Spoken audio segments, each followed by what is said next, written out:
Test weight doesn't correlate to yield. Good morning, everyone. This is Matt Long with your Easy Agronomy voice memo for Tuesday, July 9th. Before we get to the main topic of today, I'd like to follow up on a question from last week's message about irrigation. A grower asked, why is it so important to develop that root zone now? It's simple. Right now, and up until the point that the corn tassels, the corn is growing vegetatively. And during the vegetative growth stages, the corn is growing roots. In fact, corn plants will grow nearly 6 miles of roots. But once the plant tassels and begins the reproductive growth stages of corn development, root growth stops. So if you don't grow the roots now and grow them deep, you will never grow them during the peak water use period as the corn tassels and begins filling the ear. Now back to the subject of the day, and it's time to end the test weight debate. And by now, I know what you're thinking. Things like, what the hell is he thinking? You're just wrong, Matt. Or, boy, he's really lost it now. But I'd like to challenge you for the next few minutes to click pause on formulating your rebuttal argument and listen. Open your mind and hear me out. Test weight does not correlate to yield, and it never has. The first and most important item we need to understand when discussing test weight are the definitions of bushel and test weight. Unfortunately, there are two definitions of bushel, and this is where all the confusion comes from. The first definition of bushel comes from the centuries-old method of measuring commodities with a bushel basket. A bushel in this instance is a volume of a commodity roughly equivalent to one level full bushel basket, or 1.24446 cubic feet. This defines bushel in terms of volume. And in this instance, a bushel can vary in weight, but never in volume. And the volume of a bushel specifically is 1.24446 cubic feet. The second definition of bushel is what is used in every part of farming today and is actually a standard bushel. A standard bushel is a standardized measurement of weight. A standard bushel of corn and grain sorghum weighs 56 pounds and 60 pounds for wheat and soybeans. A standard bushel can vary in volume, but never in weight. Standard bushels are what you sell at the elevator and what you report to your crop insurance company as production. Standard bushels are yield. And finally, the definition of test weight. Test weight is defined as the weight of a commodity in pounds per bushel, or more precisely, pounds per 1.24446 cubic feet.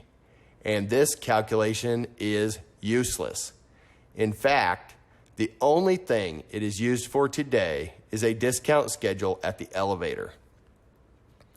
Now quickly, let's apply this. I've hauled a load of wheat to the elevator this week that had a net 66,000 pounds on it and a test weight of 66 pounds. How many bushels do I have? The answer is 1,100 and is found by making the calculation 66,000 divided by 60, which is the weight of a standard bushel of wheat.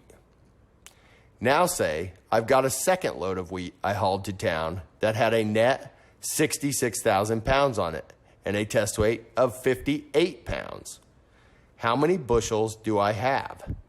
The answer here is also 1,100 and is found by making the same calculation, 66,000 divided by 60, which is the weight of a standard bushel of wheat. To take it one step further, if test weight did matter, meaning if it was part of the yield equation, it would actually be desirable to have lower test weight. Wait a minute. Now he's really lost it, right? Or what the hell is he talking about now? Let's apply it again. In this example, we'll use the same 2 loads of wheat, but we'll calculate the number of bushels based on the test weight. I've hauled a load of wheat to the elevator this week that had a net 66,000 pounds on it and a test weight of 66 pounds. How many bushels do I have? The answer is 1,000 volumetric bushels and is found by making the calculation 66,000 divided by 66, which is the test weight of a bushel of wheat in this example.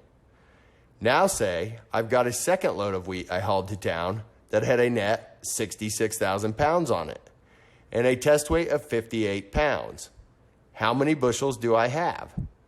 The answer here is 1,137.93 volumetric bushels and is found by making the calculation 66,000 divided by 58, which is the test weight of a bushel of wheat in this example.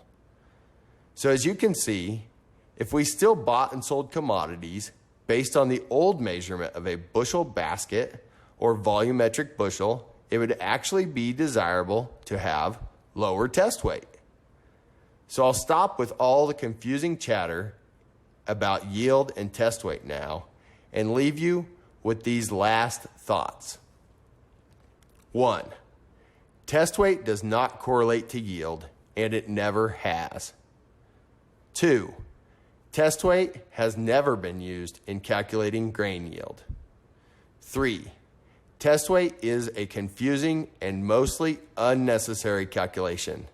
And 4, and finally, if you're not convinced, I challenge you. When you're all done with wheat harvest, call me up. Bring a scale ticket or 2 with you of your prized test weights, and I'll buy every bushel you have. A couple quick reminders here this morning. First, if you have a question for me or one of our agronomic experts, please reply to this message with the text Easy Agronomy followed by your question. And finally, mark your calendar for the Red Barn Enterprises 2019 Field Day, August the 15th at 6:30 p.m. We'll be joined by Justin Welsh, Digital Commercial Lead for U.S. Seeds with Syngenta. Once again, we'll have a great meal from John Ross and Company Catering, homemade pies, and Justin and I are excited to visit with you. We'll be discussing how good yields aren't good enough anymore. That's all I have for you today. I'm Matt Long, helping you farm differently.